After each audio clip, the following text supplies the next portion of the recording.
Hi, welcome to the 5 videos that Kathy and I have shot to accompany The Cure for the Perfect Life, 12 Ways to Stop Trying Harder and Start Living Braver, and the discussion guide that goes along with it. I'm shooting this little introduction just to give you some idea of what to expect and what not to expect from the 5 videos. So let's start with what not to expect. In a word, do not expect perfection. This isn't just a low budget deal. This is a no budget deal. We use my little handheld camcorder, and I was the editor, so I'll just leave it at that. You do get a few little perks, little bonuses. Actually, the cat makes an appearance in at least one video, and Jake the Puggle, he was convinced he was the star of the whole show, so he shows up in several of the videos. Well, if you're not going to expect a professional, slick curriculum, what should you expect? It's going to be a series of very authentic conversations between a couple of bravery buddies who've been friends for a while. We decided to just kind of sit down and catch up with each other, literally on Kathy's couch, and ask each other back and forth how things have been going for each of us since we submitted the manuscript almost a year ago. What areas are we still struggling with? What are some of the epiphanies and ahas? What are some of the victories we've had? And so you're going to see us just kind of telling some stories, not so much teaching or giving new information as applying what we put in the book. Now, even though there's no curriculum or actual teaching, we still think you can learn from them, because what we try to do with each of the stories we tell and each of the questions we ask, kind of pull some general principles and then give you some specific questions to think about. So whether you're doing this on your own, perhaps you're using the discussion guide for prompts for journaling. I have to show you my journal. I'm so proud of it. Got it earlier this year. Keep things interesting and be a rebel. I thought that went great with our theme of rebelling against the bullies of try harder living. So maybe you're doing this on your own, and you can use the discussion guide questions and the video clips to give you springboard for your journaling and your own personal reflections. Or maybe you're working with another person and you two are bravery buddies and you're holding each other accountable and can have some good conversations over coffee. Or maybe you're part of a larger women's group. We hope these will give you some opportunities to have some good discussions and share your own experiences and learn from each other. So the one thing we would love to have you do for us is we would love to hear from you. When Kathy and I were writing this book and kind of living the journey of the book, we found it so encouraging to see what God was doing in our own lives, but also in each other's lives. And we would love to hear how the book has blessed you, some of the experiences and epiphanies you've had, maybe some of the changes that have happened in your own family as a result of maybe reading the book or going through the discussion guide or being part of a discussion group. So drop us an email, look us up on Facebook, and more than anything, welcome. We are so excited that you have joined us on this journey of leaving behind try harder living and learning how to live brave. I have been needing to take our cats and the dog to the vet, yes. And they were due to go this summer. Right. And I had the postcards that come from the vet on the fridge, and then I put them in my purse to remind me, and it wasn't getting done. But I told myself I wasn't procrastinating, because of course I wrote a book about, that has procrastination in it. So of course, yes. I hate to think of myself as someone who still does this. And then I added up the number of months, and this being, we're recording this in October, and I realized, my goodness, it's been 4 months. At this point, okay, I must be procrastinating, and so I started to beat myself up for it. Of course. And reminded myself that so far in my life has never done any good. And I decided to go ahead and ask myself, is there something I'm missing here? Is there something that's getting in the way other than busyness and the fact that I hate it? I mean, I hate crating the cats and dragging them there and back. Because the cats love that so much. Oh, absolutely. Yeah, one of them she sounds like a baby crying the whole time. Yeah, Dusty. And what I realized when I looked at the cards again is one of them included Tally, my son's cat, who the last time I took him to the vet was 2 days before Christmas last year. And we came home from the vet, and I wasn't thinking clearly, and I went ahead and let him out for the afternoon. And, I should have kept him in because he had just had vaccinations, and also because the sun was setting early, and we have coyotes in the neighborhood. And long story short, he never came back. Right. And I realized that I was, in a sense, protecting the cats from me killing them. Right. Because I still felt this sense of responsibility, and it wasn't just the cats, it was also the sense of responsibility for my son. It wasn't just my cat, it was Jonathan's cat that he'd had for 10 years. And people listening to this are thinking, okay, logically, Cheri, you didn't kill your cats, but don't we all have that weird thing? We all have that weird thing that it's like, why is this so hard for me? Why do I keep procrastinating on this one thing? Oftentimes for me it's phone calls, things like that. And so what do you, what kind of conversation did you have to have with yourself to say, I need to get past this? Part of what was really helpful is just to go, oh, this is what it's about. And when I looked at the postcard and I saw Tally's name and I started to tear up and I was like, oh, that's dumb. I'm like, no, it is not dumb. Yeah, you're grieving. I am still affected by this. And so giving myself, for me, a braver living choice was to take the 5 minutes and grab some Kleenex and to just have myself a little cry fest, which was helpful at the time. Yes. And to realize, okay, this is the trail of thinking that I'm going through. This is the kind of, the emotions are kind of taking over, and fear, again, is sabotaging. It's my fear of hurting these animals. It's my fear of hurting my family. Well, and don't you think so much of I think procrastination for me is not wanting to feel my feelings. Yes. And so I keep doing things that keep me from feeling my feelings. And, it was interesting. I was having a conversation with a friend the other day, and she said, she goes, I feel so stupid because I always feel like I could be 30 seconds in any direction from crying. And I'm like, I don't think that's stupid at all. I think that that's reality for a lot of people. It just takes the right event to happen, and absolutely, it could be anything, and we're dealing with a lost cat right now too. Not the one who just jumped up behind you. Hi, Ashley. Hi, Ashley. This is not a perfect recording, by the way. But my mom's cat, and I noticed that I'm procrastinating calling her because I know every time I talk to her, it's this huge disappointment and this huge thing, and I have to realize, no, she needs to feel her feelings, and I need to feel my feelings because I miss Sammy too. And so I think so much of procrastination is, I don't want to go through this set of feelings again, so I'm just going to stop. Yeah, I think procrastination, I've heard from so many people who've read the book what a huge thing, and how it ties into the 4 other P's. And, I think that for me, the performancism is the one that has really been, I feel like my biggest bully is people pleasing. That's the one that goes around and beats me up. But I feel like performancism is the one that has had to take the hardest hit since we've written the book. Do tell. Because, you, compared to everybody else, have a little bit more insight as to what the past year and a half has been like for me. And you're very sweet to give me the awe face, because I have had 2 parents die. Roger's stepmom passed away. She was killed in a car accident on Easter, and then my dad passed away this September. But I would say most of my anxiety and craziness has been related to not saying no to people and performancism. I've had, in this 1 year, and I can't even believe, I'm like ashamed to say this out loud, I've had 6 book deadlines in 2014. It's not brave, it's not smart, it's stupid. It's just stupid. And I've been walking around like this all the time. And so I'm finally having having the courage to, there's something in my brain that says, if I say no, I'll never have this opportunity again. Nobody will ever want to work with me again. Nobody will ever want to hear anything I have to say. But I have to realize, when I got past my last deadline, and by the way, I cried for 3 days after I got past that deadline, because apparently that's what I do now.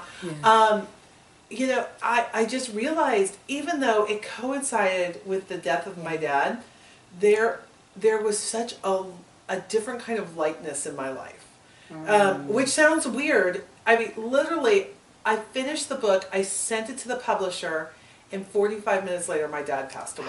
And this all happened in the same room. But knowing that deadline was passed, and that I was not fully committed to anything else, I can't even tell you. I mean, it was so profound that it was in some ways equaling the death of my dad. And to have that weight off, to have that sense of responsibility off. And, at that point, to have that sense of responsibility off, and commingled with the death of my father, but I was the one who needed to pick up and take on the memorial service, all that kind of stuff. And so, to me, it felt like performancism again, but this felt like a healthy form of it. Like, there is a start and a finish. I'm doing things well, and to honor my mom and to honor my dad's memory, and then it will be done, and I can go back to some normal things in life. But I have to say that was profound for me, because I have already said no to a slew of things for the coming year that I would have not even given a second thought of before. And so that's been a huge change for me. Huge. Okay, huge so change. so first of all, let me just say that, listening to you say, book deadlines, of course, my natural reaction is, I would love another book deadline. Yes, no. But 6? Oh my goodness. Yeah, no, it was crazy. My it was goodness. stupid. And people are like, oh, well, that's like complaining that you have too many choices at the chocolate table. I get that, Yeah.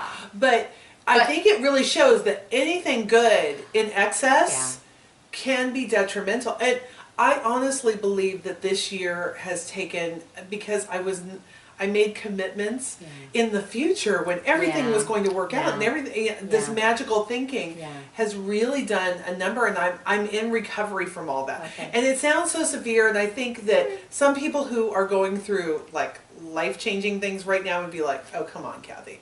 But I have to say, I have been through something life-changing, and to be able to weigh those next to each other and realize what a toll that was taking on me. Well, and do you profound. primarily see yourself as an author?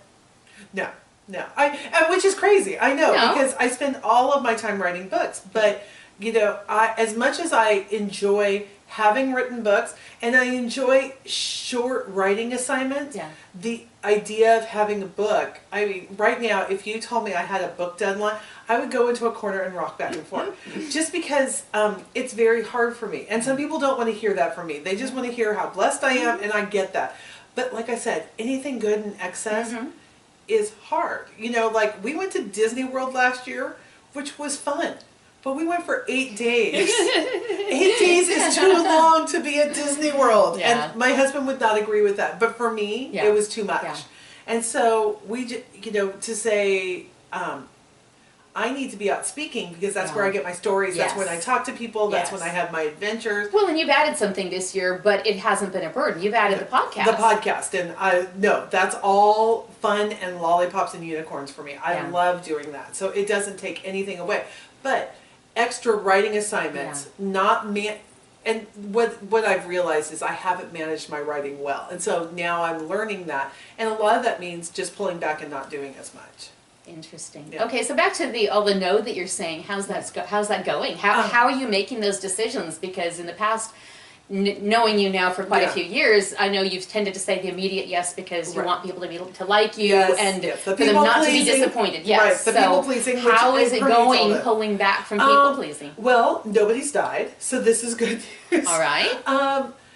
We've had to set some really hard boundaries, not just in my work life, but also in our personal life. As you know, we asked my son to move out.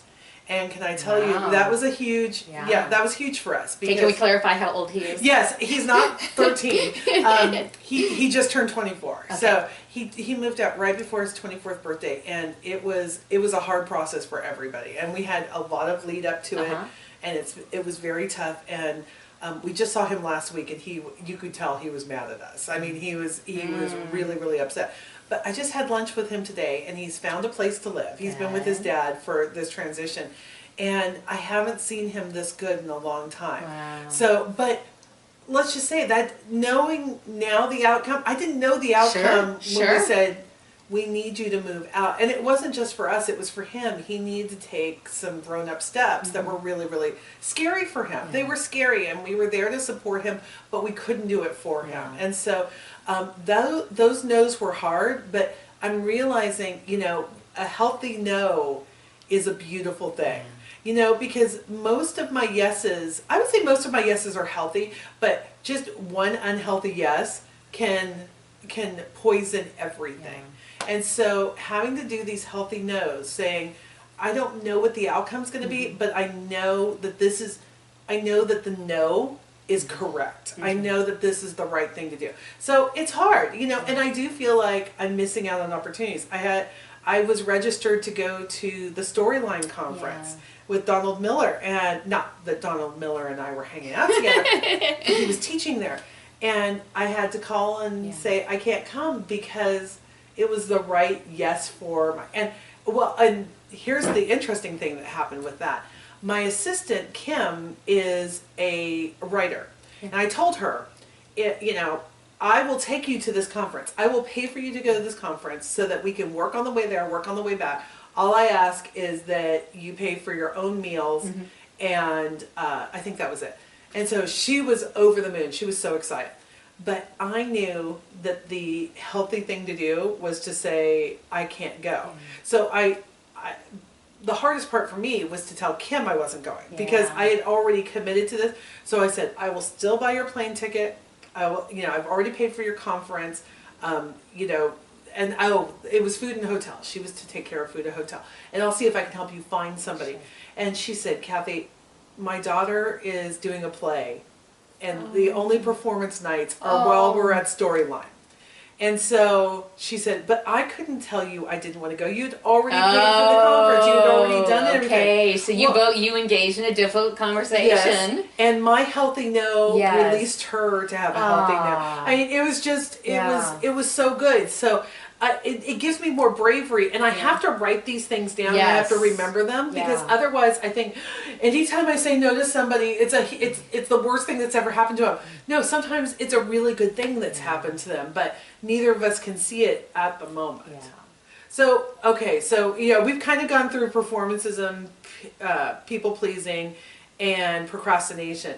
What have you learned about perfectionism since the book has come out? Well, I've learned a lot. Yeah. I've learned a lot, but I'll just take the most recent thing, and that is last weekend I spoke at a women's retreat, and speakers ought to have a voice, and I was sick. You mean like your writerly voice, or you mean your physical voice? I mean, I should actually be able to open my mouth and have something come out, and I was so sick. I had been in Canada, and then I'd been in Alaska, and 10 planes in 10 days. I'm having to talk about reevaluating. I'm going to look at the calendar from now on and make sure that I don't do back-to-back major travel like that. Right. That's a good lesson, although it went well and it was fun.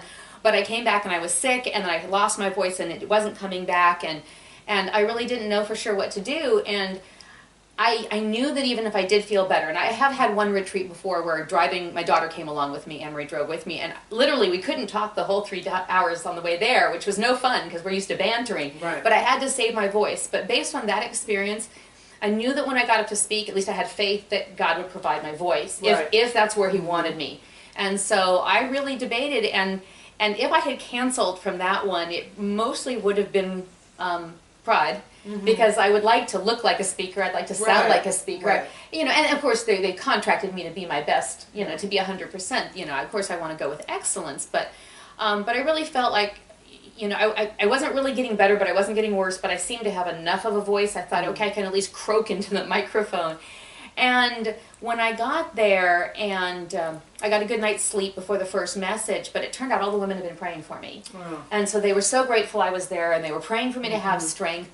And that was really moving to me, because I really felt like, oh, I'm the speaker, it's all on me. Right. And I'm slowly realizing, no, everything we do is a team effort. It's they were carrying you along too. But sometimes we don't recognize that we have a team, and they were helping me through their prayers, even though I hadn't asked them to, even though I didn't know who they were. And I was honest with them. And, this is something I would not have done 2 years ago at all. Yeah. I said, okay, you all know that I've been struggling with my health, so we're gonna do a disaster drill right now. I could end up in a coughing fit. Right. And if I do, I know what to do, but it'll take me about 1 minute to 2 minutes to calm it down. Yeah. So, if I do get into a coughing fit, you're going to turn to each other and you're going to discuss with each other the latest brilliant thing I've said and how because we know it will be brilliant. Yes. Yeah, they did laugh at that part. and how you'll apply it to your life on Monday. And of course, they all laughed. That's awesome. And I thought about it later. It was just kind of a spontaneous thing for me to do, and I realized there was a little bravado in there, but part of it also I realized, well, hang on, now we're okay. Yeah. If I had a coughing fit, which I didn't, but I had the throat deadening spray, and I knew what to do, and then I could have kept on with my talk, but it just kind of set the tone for the weekend, that I knew that I wasn't going to be perfect, and they knew it wasn't going to be perfect, and none of us had to pretend. Right. And so if I did cough or I did whatever, I just blamed everything on my cold. I kind of had this perfect out all weekend long. Yeah. It was but really nice. But you didn't go in with the suck it up buttercup, we're all just going to... No, because, it puts them on edge, it puts you on edge. Yeah, absolutely. So as we wrap this first session up, the question I would want to know from, if I was sitting there talking with everybody, is which of these have you been struggling with the most recently? In my life, they take turns. Yeah. And the interesting thing is, I don't know because we've started to speak on this, the older the audience is, the more they feel, at least for me, the more they feel like they struggle with perfectionism. Yeah. Or that they have struggled with it and they're starting to gain some ground. The younger they are, now when I start to talk about procrastination and people pleasing, people are all over that. But but they don't recognize that as perfectionism. Yeah. So my question would be, which of the four do you struggle with, or have you recently struggled with? And I think it could be with different phases, especially say like you've just had a baby. I'm thinking perfectionism and people pleasing might be two things that are really high on your list. Or maybe you're going through a tough adjustment in life. Procrastination is what really. Well, I know that being sick, I struggle with procrastination because it should all be done by now. Right. And if I hadn't been sick, I would have gotten it done. And so it's unfair that I still have to do it. Yeah. Because it's not my fault that I got sick. Right. And so for me, coming out of an illness like that's that. That's a bitter procrastination. It is a very bitter procrastination. That's interesting. I've never. I have attitude problems. I love it. So as we close up, I think that would be something beautiful to discuss. Is which of the four P bullies do you feel like is beating you up right now? And we're not expecting you to have an answer right now, but we are saying, think of that as you're reading through the book and discussing, because we want you to have some real practical help for this. This isn't just something that you read and say, oh, that's nice, maybe I'll apply it someday. These are things that you can apply every single day. Absolutely.